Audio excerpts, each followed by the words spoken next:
A energia nuclear é sempre um tema complicado, não é? Por um lado, uma fonte de energia potentíssima.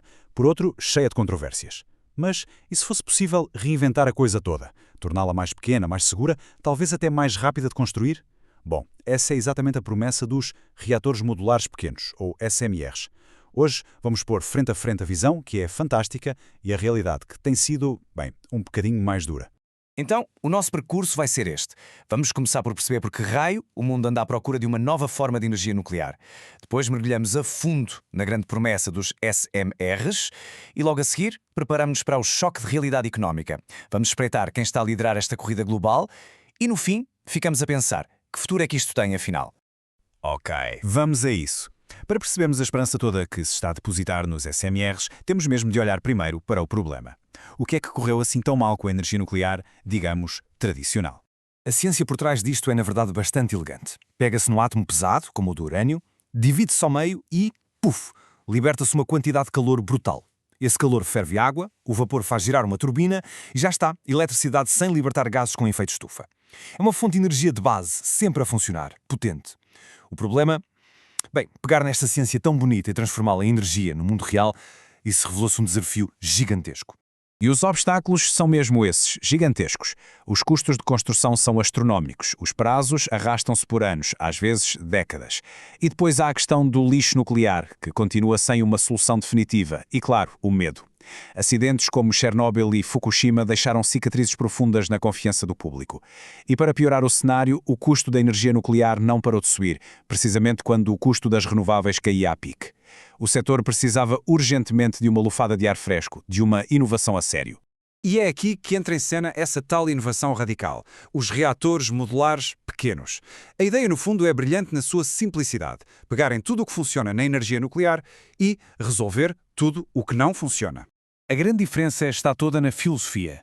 Em vez de se construir um projeto único e gigantesco no local, a ideia dos SMRs é serem produzidos em massa, numa fábrica, quase como se fossem carros, e depois serem transportadas para onde fazem falta.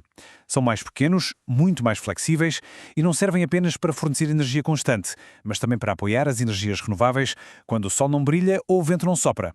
E no papel, as vantagens parecem saídas de um sonho. A produção em fábrica promete cortar drasticamente os custos e os tempos de espera. A segurança é supostamente muito maior, graças a sistemas passivos que usam as leis da física para se desligarem sozinhos numa emergência. Podem ser instalados em locais remotos, a potência pode ser aumentada por módulos e alguns projetos prometem até funcionar durante 20 anos, sem precisar de uma única recarga de combustível. Soa bem demais, não soa? E esta ideia da segurança passiva é mesmo um dos pontos-chave. Olhemos para o design da NuScale, que já foi uma das maiores promessas. Se algo corre mal, o sistema simplesmente desliga-se e arrefece a si mesmo usando apenas as leis da natureza, como a gravidade. Não precisa de eletricidade, não precisa de bombas, não precisa que um operador carregue num botão. É a própria física a tratar da segurança, o que, em teoria, torna um colapso do reator quase impossível. Uma engenharia muito elegante. Como a promessa tão brilhante, o que é que podia correr mal? Bem, a resposta, como tantas vezes na vida, está no dinheiro. A passagem da teoria para a prática tem sido brutalmente difícil. O nó górdio económico é este. As centrais nucleares tradicionais são enormes e, por isso, beneficiam da chamada economia de escala. Quanto maior, mais eficiente. Os SMRs, ao serem pequenos, perdem isso. A única maneira de serem competitivos seria através da produção em massa. A ideia era fazer dezenas ou centenas numa linha de montagem, à Henry Ford, para baixar o custo de cada um. O problema? Essa produção em massa nunca chegou a acontecer. O caso do projeto da NuScale no Utah é o exemplo perfeito. O preço que tinham estimado para a eletricidade, de repente, disparou 53%. Com o aumento destes, o projeto tornou-se economicamente inviável e teve de ser cancelado. Foi um golpe duro que mostrou como as estimativas de custo iniciais eram frágeis. E se olharmos para a história completa do projeto, a coisa fica ainda mais clara. Em 2016, a promessa era um custo de 3 mil milhões a funcionar em 2024. Em 2023, a estimativa já ia em mais de 9 mil milhões, o triplo, e a data de arranque já tinha sido empurrada para 2030. Pouco tempo depois, o projeto foi cancelado. O abismo entre o que estava no papel e a realidade da construção foi simplesmente grande demais. E atenção, este não é um caso isolado. Se olharmos para os poucos SMRs que já estão a funcionar pelo mundo, o padrão é assustadoramente semelhante. Tanto na Rússia como na China, todos os projetos custaram em média mais do triplo do orçamento inicial e demoraram também em média 3 vezes mais tempo a construir do que o que estava planeado. Perante estes desastres económicos, seria de esperar que o entusiasmo arrefecesse, certo? Pois bem, está a acontecer exatamente o contrário.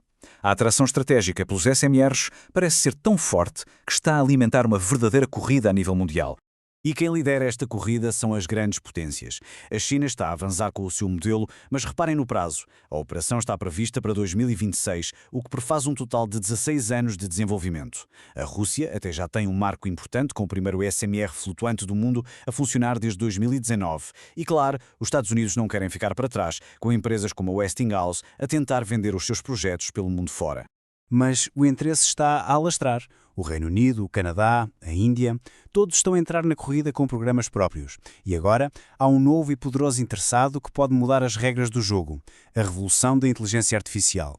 Gigantes como a Amazon e a Google precisam de quantidades de energia absolutamente maciças para os seus centros de dados e estão a olhar para os SMRs como a única fonte de energia limpa e constante que pode alimentar o futuro digital. Tudo isto deixa-nos numa encruzilhada. Como é que conseguimos conciliar uma ideia que parece tão boa no papel com um historial de implementação que tem sido, para ser simpático, tão problemático? A tensão é esta e é claríssima. De um lado temos a visão de uma energia nuclear renascida, ágil e segura. Do outro, a realidade de derrapagens de custos brutais, projetos cancelados e prazos que nunca são cumpridos. Neste momento, a verdade é que a realidade económica está a dar uma valente tareia na promessa tecnológica. E assim, a pergunta final fica no ar. Serão os reatores modulares pequenos a peça que falta no puzzle da energia limpa, uma tecnologia que só precisa de mais algum tempo para amadurecer, ou serão, no fundo, um beco sem saída tecnológico, uma ideia brilhante que simplesmente não consegue escapar às duras leis da economia? O tempo e muitos milhares de milhões de euros acabarão por nos dar a resposta.